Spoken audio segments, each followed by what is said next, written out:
আসসালামু আলাইকুম। আজ বুধবার 11 ফেব্রুয়ারি 2026। আমন্ত্রণ ফ্রেন্ডলি মোবাইল প্রবাস টাইম বুলেটিনে। আপনাদের সাথে আছে আমি শরীফুল ইসলাম। শুরুতেই জানাবো শিরোনাম।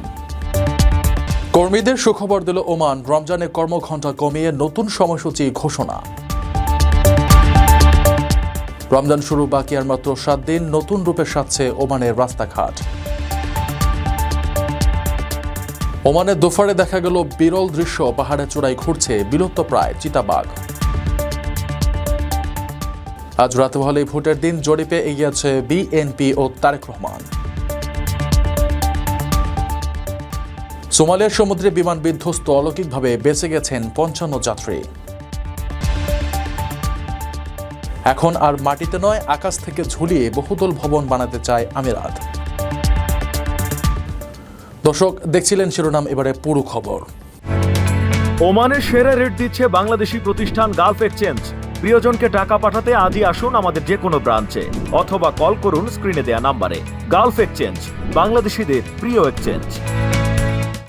পবিত্র রমজান মাসে সরকারি ও বেসরকারি উভয় খাতের কর্মীদের কাজের সময় কমিয়ে এনেছে ওমান সরকার।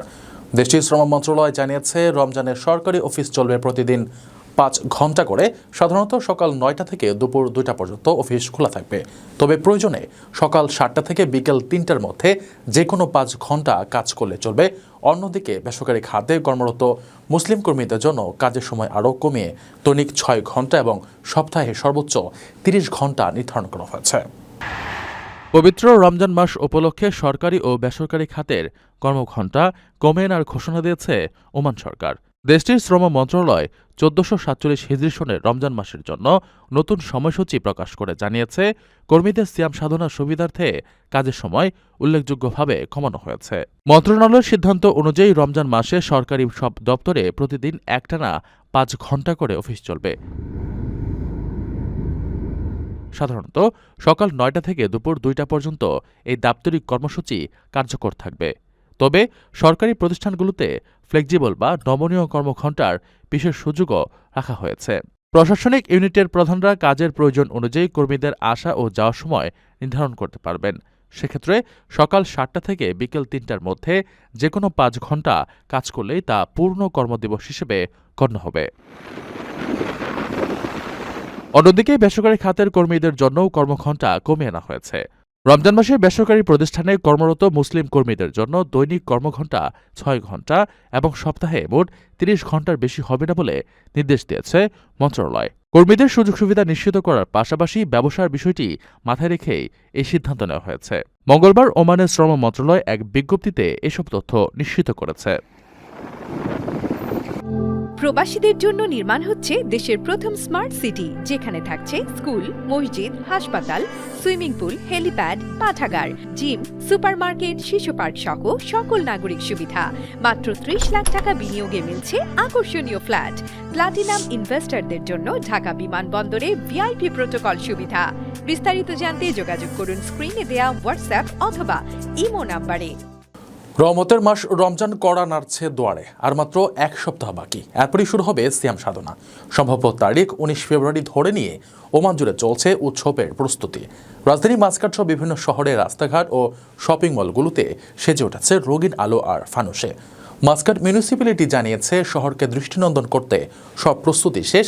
পাশাপাশি বাজারগুলোতেও বেড়েছে ভিড়। নিত্যপণ্যের দাম ও মান নিয়ন্ত্রণে মাঠে নেমেছে বিশেষ তদারকি দল। পবিত্র রমজান মাসকে সামনে রেখে ওমানের রাজধানী মাসকাট সহ পুরো দেশ জুড়ে এখন শ্বাসরব। মাসকাট মিউনিসিপ্যালিটি ইতিমধ্যেই পবিত্র এই মাসটিকে বরণ করে নিতে তাদের সব ধরনের প্রস্তুতি সম্পন্ন করার ঘোষণা দিয়েছে। জ্যোতির্বিজ্ঞানীদের মতে আগামী 19 ফেব্রুয়ারি বৃহস্পতিবার থেকে ওমানে পবিত্র রমজান মাস শুরু হওয়ার প্রবল সম্ভাবনা রয়েছে। এ উপলক্ষে ওমানের রাস্তাঘাট ও গুরুত্বপূর্ণ স্থানগুলোতে দৃষ্টিনন্দন করার কাজ পুরোদমে চলছে। রমজান মাসকে কেন্দ্র করে ওমানের বাজারগুলোতেও এখন উৎসবের আমেজ। বিশেষ করে ফানুস বা রমজানের লণ্ঠন এবং আলোকসজ্জার সামগ্রী কিনতে ভিড় করছেন স্থানীয়রা। সদ্য সমাপ্ত মাসকাট নাইটস 2026 উৎসবের রেশ কাটতে না কাটতেই শহরটি এখন আধ্যাত্মিক আবহে নিজেকে রাঙিয়ে তুলছে। যদিও রাস্তার পূর্ণাঙ্গ আলোকসজ্জা সাধারণত চাঁদ দেখার পরপরই পূর্ণতা পায়, তবে শপিং মল এবং বাণিজ্যিক এলাকাগুলোতে ইতিমধ্যেই রঙিন বাতি ও জ্যামিতিক নকশার সাজে সজ্জিত হয়ে উঠেছে। প্রশাসনও নিশ্চিত করেছে খাদ্যদ্রব্যের মান ও সরবরাহ ঠিক রাখতে বাজারগুলোতে নজরদারি জোরদার করা হয়েছে। বিশেষ করে শাকসবজি ও ফলের পাইকারি বাজারে বিশেষ পরিদর্শক দল কাজ করছে। ওমানে ধর্মপ্রাণ মানুষ এখন অধীর আগ্রহে অপেক্ষা করছেন পবিত্র মাসের চাঁদ দেখার জন্য, যার মাধ্যমে শুরু হবে সংযম ও আত্মশুদ্ধির এই মাস। সব মিলিয়ে ধর্মীয় ভাবগাম্ভীর্য আর উৎসবের প্রস্তুতির মধ্য দিয়ে ওমান এখন রমজানকে স্বাগত জানাতে পুরোপুরি প্রস্তুত। আপনার স্বপ্নগুলো আকাশ ছুবে প্রবাসীর হেলিকপ্টারের মাধ্যমে। বিয়ে, জন্মদিন অথবা যে কোনো বিশেষ প্রয়োজনে হেলিকপ্টার ভাড়া করতে যোগাযোগ করুন স্ক্রিনে দেয়া নাম্বারে। প্রবাসীর হেলিকপ্টার, নিরাপদ ও সাশ্রয়ী বাহনের বিশ্বস্ত নাম। ওমানের দোফার পর্বতমালার রুক্ষ পাথরে ভাঁজে দেখা মিলল এক রাজকীয় অতিথির। বিলুপ্তপ্রায় অ্যারাবিয়ান চিতাবাঘের বিচরণ ধরা পড়েছে ক্যামেরায়। ভিডিওতে দেখা যায় পাহাড়ের চূড়ায় কখনো সে রাজকীয় হালে ছাড়ছে, আবারও কখনো ঝর্ণা থেকে পানি পান করছে। এমনকি একটি শাবকসহ পূর্ণবয়স্ক চিতার দৃশ্যও দেখা গেছে, যা বিপন্ন প্রজাতিটির বংশ বিস্তারের আশা জাগাচ্ছে। ওমানের দুফার পর্বতমালার রুক্ষ পাথরে ভাঁজে দেখা মিলল এক রাজকীয় অতিথির, যেন পুরো এলাকাটির উপর সতর্ক দৃষ্টি রাখছে বনের এ রাজা। প্রকৃতির নিস্তব্ধতা ভেঙে কখনো সে রাজকীয় চালে হেঁটে বেড়াচ্ছে পাহাড়ের চূড়ায়, আবার কখনো তৃষ্ণা মেটাতে মুখ দিচ্ছে পাহাড়ি ঝর্ণার স্বচ্ছ জলে। ওমানের পরিবেশ কর্তৃপক্ষ সম্প্রতি এমনই একটি বিরল ভিডিও ফুটেজ প্রকাশ করেছে, যেখানে বিলুপ্তপ্রায় অ্যারাবিয়ান চিতাবাঘের দৈনন্দিন জীবনের অত্যন্ত ঘনিষ্ঠ ও দুর্লভ কিছু মুহূর্ত ধরা পড়েছে। ভিডিওর একটি অংশে দেখা যায় চিতাটি সতর্ক পায়ে পাথরের ঢাল বেয়ে নিচে নেমে আসছে এবং একটি প্রাকৃতিক জলাশয় থেকে ধীরস্থিরভাবে পানি পান করছে।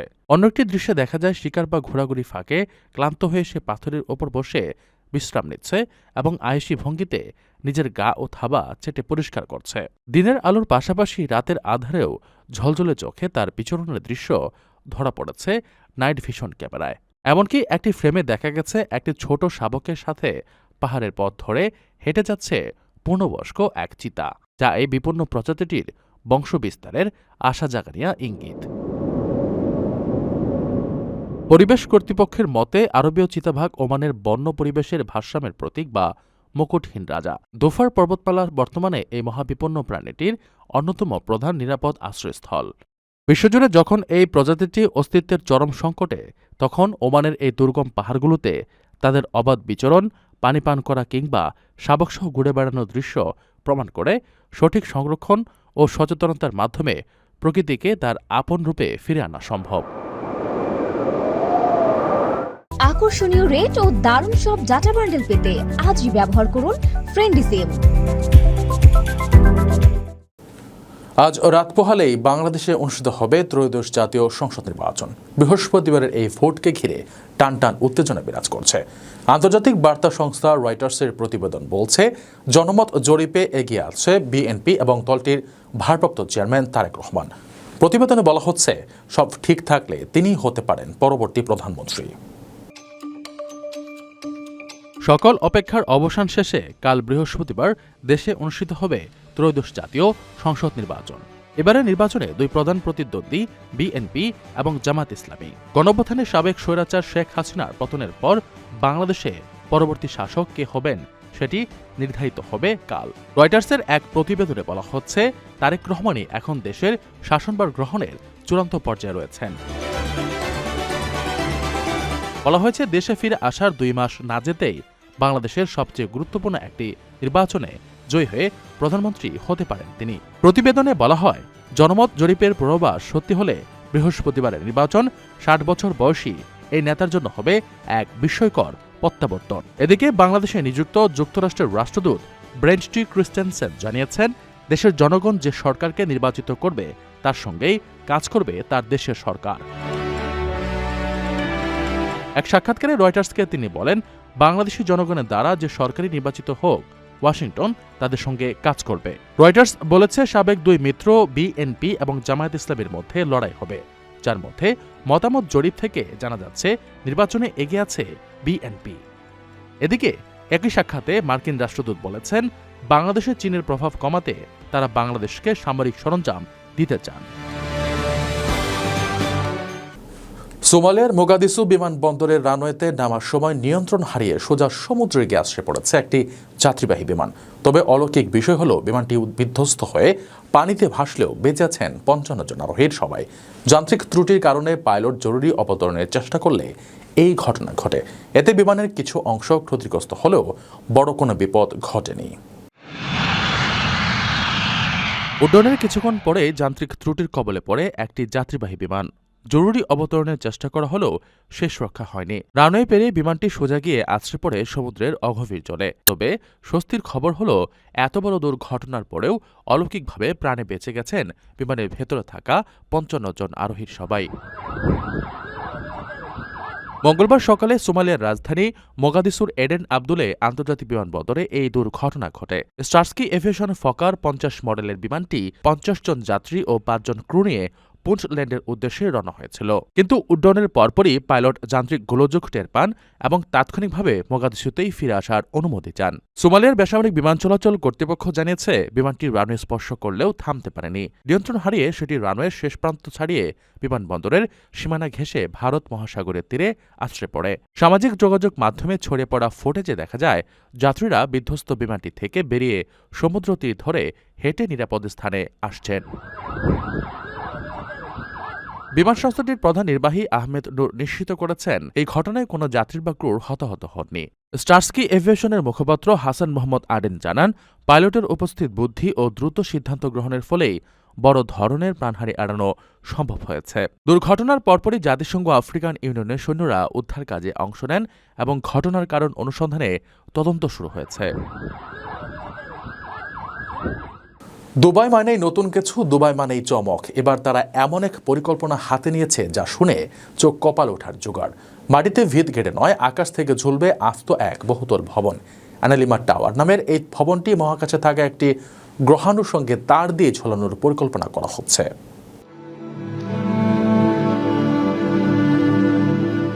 মাটিতে শক্ত ভিত গড়ে আকাশপানে মাথা তুলে দাঁড়ানোই স্থাপত্যবিদ্যার চিরচেনা রূপ। তবে আধুনিক বিজ্ঞান ও স্থাপত্যশৈলী এবার সেই ধারণা পাল্টে দেওয়ার এক বিস্ময়কর পরিকল্পনা হাজির করেছে। দুবাইয়ের একটি শীর্ষস্থানীয় আর্কিটেকচারাল সংস্থা অ্যানালিমা টাওয়ার নামে এমন এক গগনচুম্বী ভবনের নকশা তৈরি করেছে যা মাটি থেকে উপরে উঠবে না, বরং আকাশ থেকে ঝুলে থাকবে। এই অভাবনীয় পরিকল্পনার মূল ভিত্তি হল মহাকাশে থাকা একটি গ্রহাণু বা অ্যাস্টেরয়েড। বিজ্ঞানীরা জানিয়েছেন পৃথিবী থেকে প্রায় ৫০,০০০ কিলোমিটার দূরে অবস্থিত একটি গ্রহাণুর সঙ্গে শক্তিশালী উচ্চ ক্ষমতা সম্পন্ন কেবল বা তারের মাধ্যমে এই ভবনটিকে ঝুলিয়ে দেওয়া হবে। মহাকাশে ঘূর্ণায়মান সেই গ্রহাণুটির গতিপথের সঙ্গে তাল মিলিয়ে ভবনটিও পৃথিবীর চারপাশে ঘুরতে থাকবে। ফলে ভবনের বাসিন্দারা প্রতিদিন বিশ্বের বিভিন্ন প্রান্তের দৃশ্য দেখার সুযোগ পাবেন। এই পদ্ধতিতে ভবনটি নির্মাণের ফলে কোনো নির্দিষ্ট দেশে বা ভূমিতে আর স্থায়ী ঠিকানার প্রয়োজন হবে না। স্থাপত্য নকশা অনুযায়ী ভবনটির সবচেয়ে উপরের অংশটি থাকবে মহাকাশের কাছাকাছি, যেখানে সূর্যের আলো প্রায় সারা বছরই পাওয়া যাবে। এর ফলে ভবনটি সোলার প্যানেলের মাধ্যমে নিজস্ব বিদ্যুৎ চাহিদা অনায়াসেই মেটাতে পারবে। অন্যদিকে মেঘের ওপরে অবস্থিত হওয়ায় বৃষ্টির পানি সংগ্রহ করে তা ফিল্টার করে ব্যবহারের উপযোগী করা হবে। আধুনিক জীবনযাত্রার সব ধরনের সুযোগ সুবিধা সম্বলিত এই ভবনের নিচের অংশে থাকবে শপিং মল ও বাণিজ্যিক অফিস, আর উপরের স্তরে থাকবে বিলাসবহুল আবাসন ও বাগান। ভবনের ভেতর যাতায়াতের জন্য ব্যবহৃত হবে উচ্চগতির লিফট, যা মাধ্যাকর্ষণ বলের সঙ্গে সামঞ্জস্য রেখে কাজ করবে। প্রযুক্তিগতভাবে এই প্রকল্প অত্যন্ত ব্যয়বহুল এবং চ্যালেঞ্জিং হলেও এর সম্ভাবনাকে উড়িয়ে দিচ্ছেন না বিজ্ঞানীরা। গ্রহাণু নিয়ন্ত্রণের প্রযুক্তি এবং শক্তিশালী ফাইবার কেবল তৈরির কাজ সফল হলে এটি হবে মানব সভ্যতার ইতিহাসে প্রথম ভাসমান শহর। পৃথিবীর কোনো প্রাকৃতিক দুর্যোগ যেমন ভূমিকম্প বা বন্যার প্রকোপ এই ভবনে পৌঁছাবে না। স্থপতিরা মনে করছেন ভবিষ্যতের এই স্থাপত্যশৈলী বসবাসের প্রচলিত ধারণা বদলে দেবে এবং মানুষকে পৃথিবীর বুক থেকে সরিয়ে আকাশের অসীমতায় ঠাঁই করে দেবে।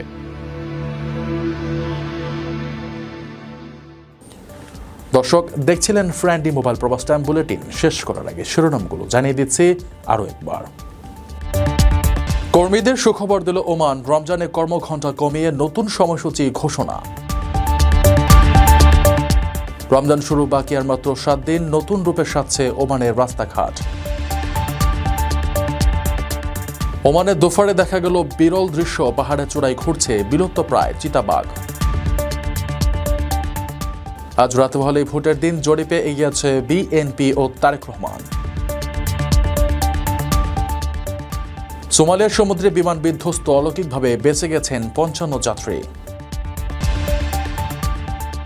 এখন আর মাটিতে নয়, আকাশ থেকে ঝুলিয়ে বহুতল ভবন বানাতে চায় আমিরাত।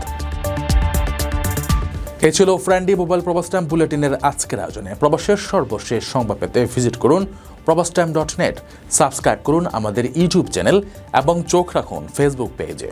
পরবর্তী বুলেটিন দেখার আমন্ত্রণ জানিয়ে আজকের মতো বিদায় নিচ্ছি আমি শরীফুল ইসলাম।